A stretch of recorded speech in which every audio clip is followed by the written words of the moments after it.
Kayo rin pala.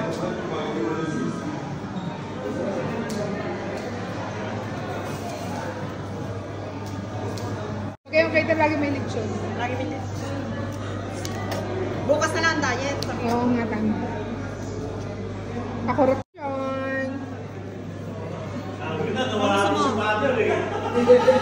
Yung balat nga, te. Yan. Iyo, walang balat. Okay na to.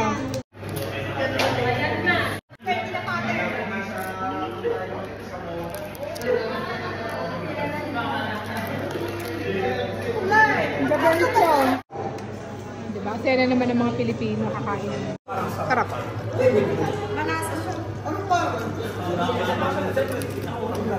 Nauna na ako.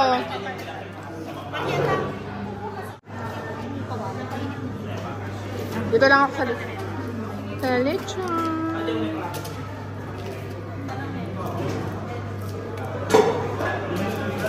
Bukod nga sa masarap na lechon, iba't ibang putahe na naman ng Pinoy food sa aking malalantakan din sa handaan ng kababayan kong OFW dito sa Milano. Naimbitahan na naman nga sa handaan ng anak ng inay at bilang hadya ng makakain ng lechon ay nag-overtake nga agad ako sa lechonan para kumurot-kurot.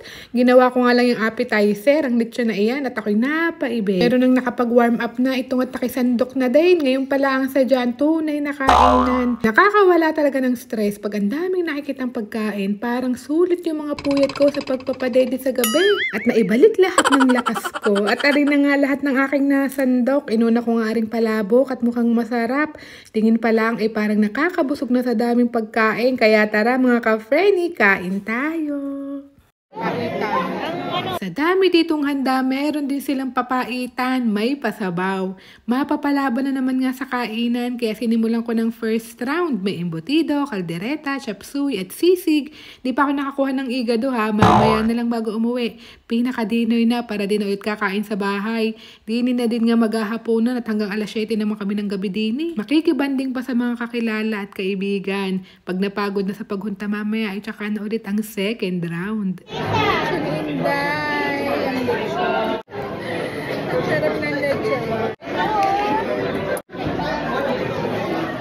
Ang first na yung YC ko.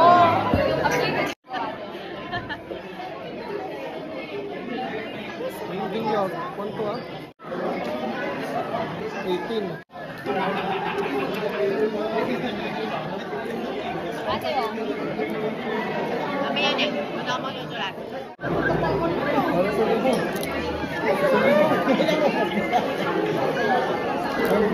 Grabe, sulit na naman ang kain ng anak ng inay. Eat all you can na nga ang lechon, may pakari-kari pa.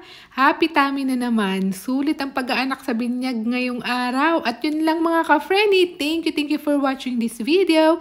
And see you on our next kainan. Ciao, God bless! Parang yun eh. Umayin mo, Sharon.